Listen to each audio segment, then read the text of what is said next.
ये वीडियो है सिर्फ सख्त लौंडों के लिए। सो फ्रेंड्स, वेलकम टू द किस एनिमेक्स चैनल। इससे पहले तो मुझे ठरकी समझो, ये वीडियो मैंने बनाई है टॉप 10 एनिम किसेस वीडियो पे। तो चलिए वीडियो को स्टार्ट करते हैं। On 10th number, Masamune Kuno revenge, Masamune x Adagaki. जिन्होंने भी ये एनिम देखा है वो बेसब्री से इंतजार कर रहे थे इस किस का, जो एपिसोड 12 में देखने को मिला। मासामुने की स्टोरी ऐसी है कि आदादाकी, जो कि एनिम की मेन फीमेल लीड कैरेक्टर है, उसने मासामुने को बचपन में रिजेक्ट कर दिया था। उसे पिगी ये निकनेम दिया था।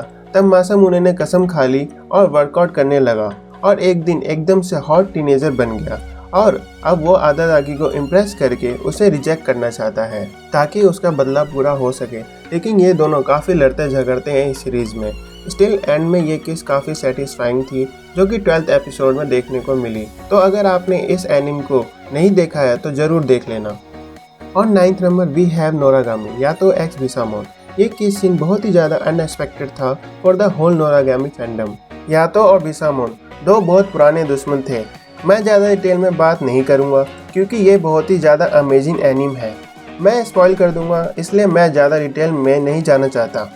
यातो ने बिसामोन को किस सिर्फ चुप कराने के लिए किया था, क्योंकि बिसामोन एक स्ट्रॉन्ग कैरेक्टर है। उसे ऐसा रोता देखकर यातो सिर्फ उसे गुस्सा दिलाना चाहता था।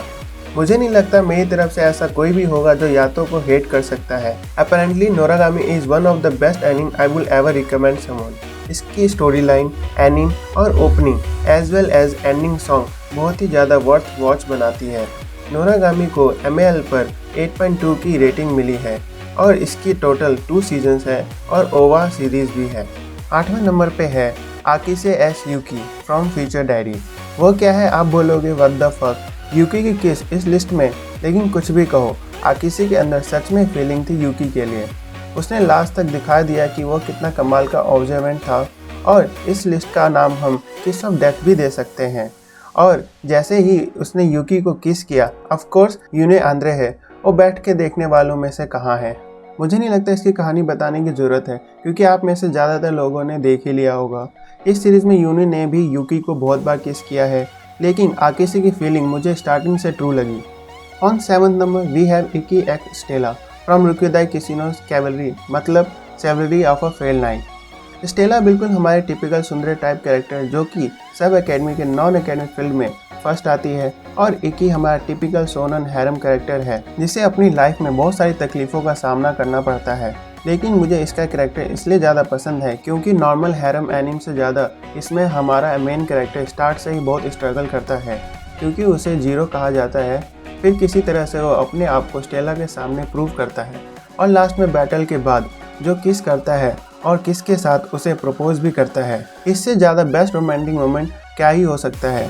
इसमें इसकी स्टोरी में हमें ये भी देखने को मिलता है how the worst one shows his talent to become the best one. इस एनिम को MLL पर 7.55 की रेटिंग मिली है और इसके सिर्फ 12 एपिसोड हैं। On 6, hero x zero from darling the Franks. The best girl 02 और हीरो की जोड़ी हमें फर्स्ट एपिसोड से ही पसंद आने लगती है। डार्लिंग द फ्रैंक्स की स्टार्ट इतनी ज़्यादा अमेजिंग है कि आपको इससे लव एज फर्स्ट एपिसोड हो जाएगा। जीरो और हीरो की जोड़ी इतनी परफेक्ट इसलिए है क्योंकि दोनों ही नॉर्मल नहीं है।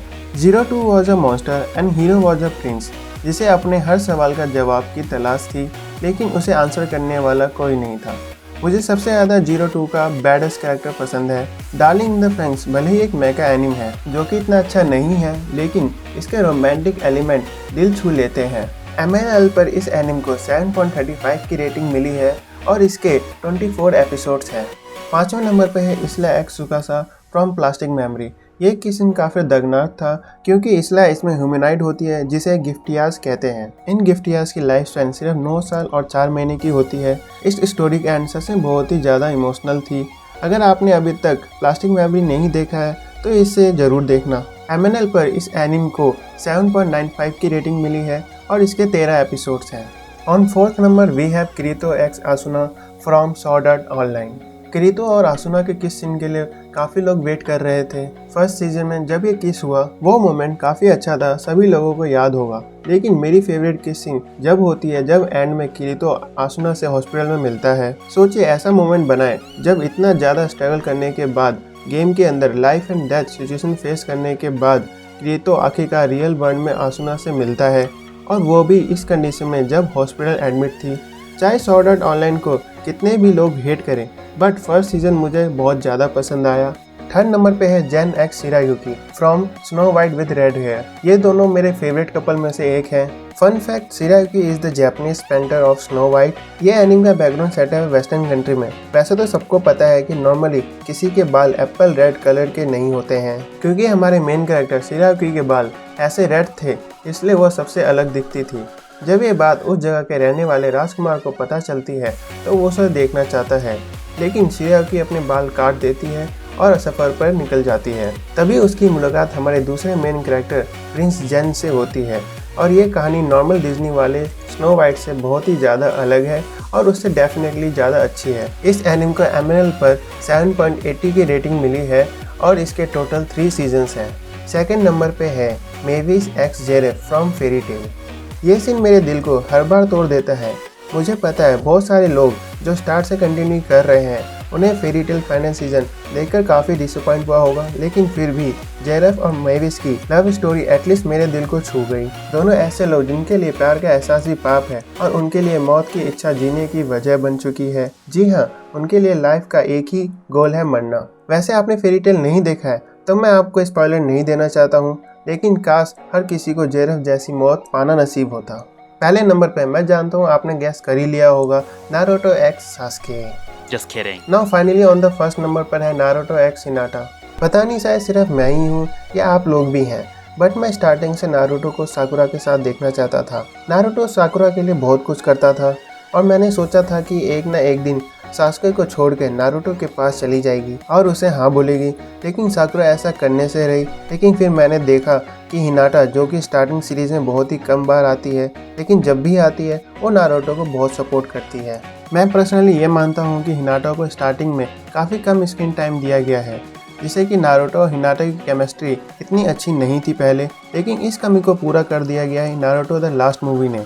जो एंड में किस सीन था मून के सामने, वो काफ़ी ज़्यादा रोमांटिक और थोड़ा ड्रामेटिक भी था, लेकिन आप उस पूरे एडवेंचर को याद करें, क्योंकि नारुतो और हिनाटा को हम बचपन से, यानी कि उनके बचपन से हम देखते आ रहे हैं, और इस बड़े से एडवेंचर का एंड हुआ इन दोनों के किस के साथ, क्योंकि इस मूवी के बाद जो आया आप सबको पता है। तो इस बड़े से नारुतो एडवेंचर का एंड हुआ था लास्ट मूवी के साथ, सो इसलिए इस किस को फर्स्ट नंबर पर रखना ज़रूरी था as a tribute to Naruto और हिनाटा।